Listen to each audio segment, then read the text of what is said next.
இதய தெய்வம் புரட்சித் தலைவி அம்மாவுடைய நல்லாட்சியோடு இன்று தமிழகத்தில் நல்லாட்சி நடத்தி கொண்டிருக்கக்கூடிய தமிழகத்தினுடைய முதலமைச்சர் மாண்புமிகு எடப்பாடியார் கழக அரசை 3 ஆண்டுகள் கடந்து 4வது ஆண்டில் அடியெடுத்து வைத்திருக்கிறார்.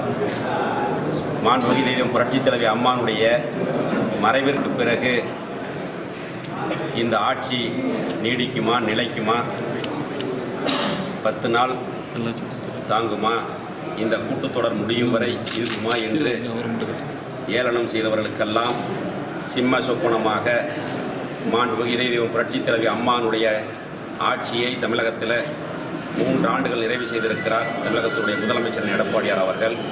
அம்மா அவர்கள் வழியில் தமிழகத்தில் ஒரு நல்லாட்சியை நடத்தி, ஒரு மக்களுக்கான ஆட்சியை நடத்தி, சட்டம் ஒழுங்கை சரியாக நடத்தி இன்று தமிழக மக்களுடைய மனதில், அது மட்டுமல்ல தமிழகத்தினுடைய விவசாயிகள் மனதில் நீங்காத இடம் பிடித்திருக்கக்கூடிய தமிழகத்தினுடைய முதலமைச்சர் எடப்பாடியார் அவர்கள் இன்று 3 ஆண்டுகளை கடந்திருக்கிறார். அதேபோல நடைபெற்ற சட்டமன்ற இடைத்தேர்தல்களிலும் நடைபெற்ற உள்ளாட்சி தேர்தலிலும் கழகம் மகத்தான வெற்றியை பெற்றிருக்கிறது. இது பாராளுமன்ற தேர்தலுடைய தோல்விக்கு பிறகு கழகத்திற்கு கிடைத்த மிகப்பெரிய வெற்றி. இதன் மூலம் 2021 நடைபெறக்கூடிய சட்டமன்ற பொதுத் தேர்தலில் மீண்டும் இதய தெய்வம் புரட்சித் தலைவி அம்மானுடைய அரசு தமிழகத்தில் எடப்பாடியார் அவர்கள் தலைமையில் அமைவது உறுதி என்பதை இந்த நேரத்தில் நாங்கள் தெரிவித்துக் கொள்கிறோம். அது மட்டுமல்ல, கரூர் மாவட்டத்தில் இன்று திமுகவில் இருந்து விலகி முக்கிய பொறுப்பாளர்கள் தங்களை எல்லாம் கழகத்தில் இணைத்துக் கொண்டிருக்கிறார்கள். எஸ்கே மகேஷ் மத்திய நகர திமுக துணை செயலாளர் 26வது வட்டக்கழக செயலாளர் அவர்களும், KR குருசாமி மத்திய நகர மாவட்ட பிரதிநிதி 27வது வட்டக்கழக செயலாளர் அவர்களும், K அழகர்சாமி 20வது வட்டக்கழக செயலாளர் அவர்களும், பசுவை பாலு என்கின்ற பாலசுப்ரமணியம் 31வது வட்டக்கழக செயலாளர் அவர்களும், மற்றும் மனோகரன் TNPL மனோகரன் என்கின்ற மாவட்ட தொழிற்சங்கத்தினுடைய திமுக தொழிற்சங்கத்தினுடைய துணை செயலாளர் தோமுசாவினுடைய துணை செயலாளர் அவர்களும், அவர் 28வது வட்ட பிரதிநிதியாக இருக்கிறார். இந்த 5 பேரும் இன்று தங்களை திமுகவில் இருந்து விலக்கி இந்த கழகத்திலே தங்களை இணைத்துக் கொண்டிருக்கிறார்கள்.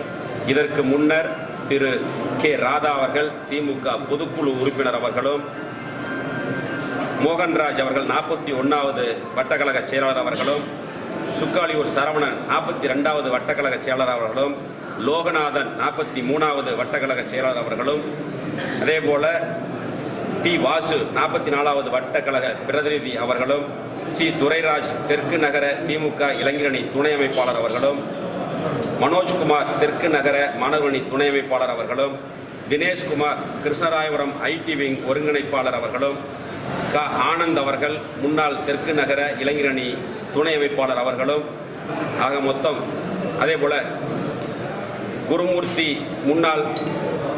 குருமூர்த்தி சரஸ்வதி முன்னாள் நகர்மன்ற உறுப்பினர் அவர்களும், பூமிநாதன் மாவட்ட வர்த்தகரணி துணை அமைப்பாளர் அவர்களும், ஆக மொத்தம் கிட்டத்தட்ட 15 முக்கிய நபர்கள் தங்களை திமுகவில் இருந்து விலக்கி அனைத்து இந்திய அண்ணா திராவிட முன்னேற்ற கழகத்தில் தங்களை இணைத்துக் கொண்டிருக்கிறார் என்பதை நேரத்தில் தெரிவித்துக் கொள்கிறேன்.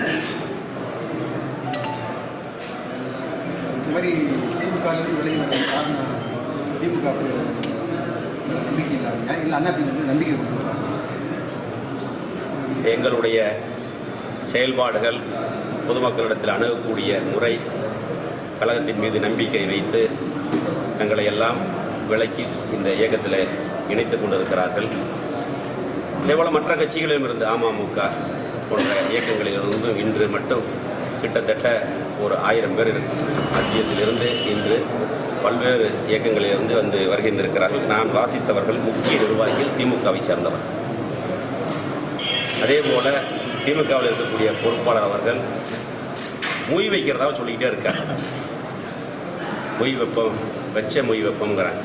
கிராமத்தில் ஒரு பண்பாடு இருக்கிறது.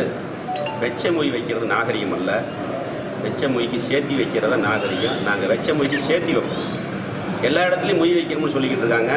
இவங்க மொய் வச்சா நாங்கள் மொய் வைக்க மாட்டோமா? நாங்கள் இந்த கையை இப்படி கட்டிக்கிட்டு உட்காந்துருக்கோமா? எல்லாத்துக்கும் ஒரு எல்லை இருக்கிறது. எங்களுக்கும் தெரியும் என்னங்கிறத. மொய் வைக்கிறத பற்றி பேசினா நாங்கள் திருப்பி எப்படி மொய் வைப்போம்? 441 என்ன சொல்லிக்கிட்டு இருக்காராம். இந்த அமாவாசைக்கெல்லாம் இந்த 441 அசர மாட்டோம், திருப்பி அடிப்போம். அது மட்டும் தெரிஞ்சுக்கணும். ஏன்னா திருப்பி அதே மொய் வைக்கிறோம்னு பேசுனா நாங்கள் மொய் வைக்க மாட்டோம். மொய் வச்ச மொய்க்கு சேர்த்து வைக்கிறதா நாகரிகம். ஆனால் இந்த 1000 வழக்குகள் வந்தாலும் சொல்லியிருப்பேன். 1000 வழக்குகள் வந்தாலும் அது என்ன நாங்கள் இப்போ போட்ட வழக்கு? அது வழக்கு தான் ஆரம்பத்துலேருந்து இருக்குது. இப்போ போய் வழக்கு வந்தால் சந்திச்சு தான் ஆகணும். வேறு என்ன பண்ணுறோம்? அது யாராக இருந்தாலும் வழக்கு வந்தால் சந்திச்சு தான் ஆகணும். அது அரசியல் பழிவாங்கும் நடவடிக்கையோடு போட்ட வழக்கு. ஏற்கனவே அந்த போட்ட வழக்கு முடித்து வைத்த வழக்கு இல்லை அது முழுசாக வேணால் விவரம் தர்றேன். வேணாம், கோர்ட்டில் ஆர்டர் போட்டு தான் நடவடிக்கை எடுத்துருக்குறாங்க. கோர்ட்டில் ஆர்டர் போடாமல் போலீஸ் வந்து ஒரு விசாரணை இருக்காது. அது உங்களுக்கு டீட்டெயில்ஸ் வேணால் சொல்லுங்கள். பாதுகாக்கப்பட்ட விவசாய மண்டலத்தில் வந்து கரூரில் கரூரில் பாராட்டலாம். காவேரி வந்து கரூர் மாவட்டத்தை கடந்து செல்கிறது. கரூர் மாவட்டத்தினுடைய ஒரு பகுதியில் காவேரி பாசனங்கள் இருக்கின்றன. குறிப்பாக குளித்தலை தொகுதியில் அதிகமான பாசன பரப்புகள் காவிரி வாயக்கூடிய காவிரி படுகையாக இருக்கிறது. மாண்புமிகு தமிழகத்தினுடைய முதலமைச்சர் பாதுகாக்கப்பட்ட சிறப்பு வேளாண் மண்டலமாக அறிவித்திருக்கிறார்கள். அதற்கு எங்களுடைய கரூர் மாவட்ட விவசாயிகள் சார்பாக மாண்புமிகு முதலமைச்சர் அவர்களுக்கு நன்றியை தெரிவித்துக் கொள்கிறோம். முக்கிய விவசாயிகள் எல்லாம் அழைத்து சென்று மாண்புமிகு முதலமைச்சர் அவர்கள் நேரில் சந்தித்து அவர்களுக்கு நன்றி தெரிவிக்கின்ற நிகழ்வு நடக்கும்.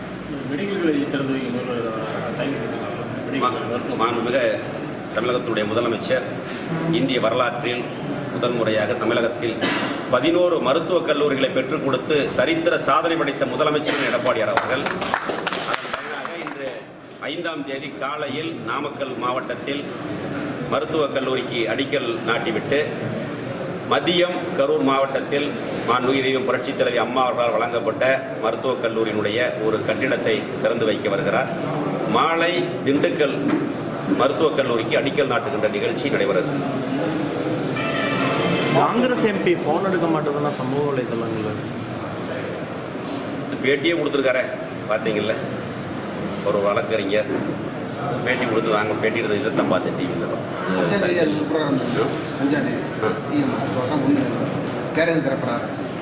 இல்லை அதுதான் கொடுத்துருக்காங்க.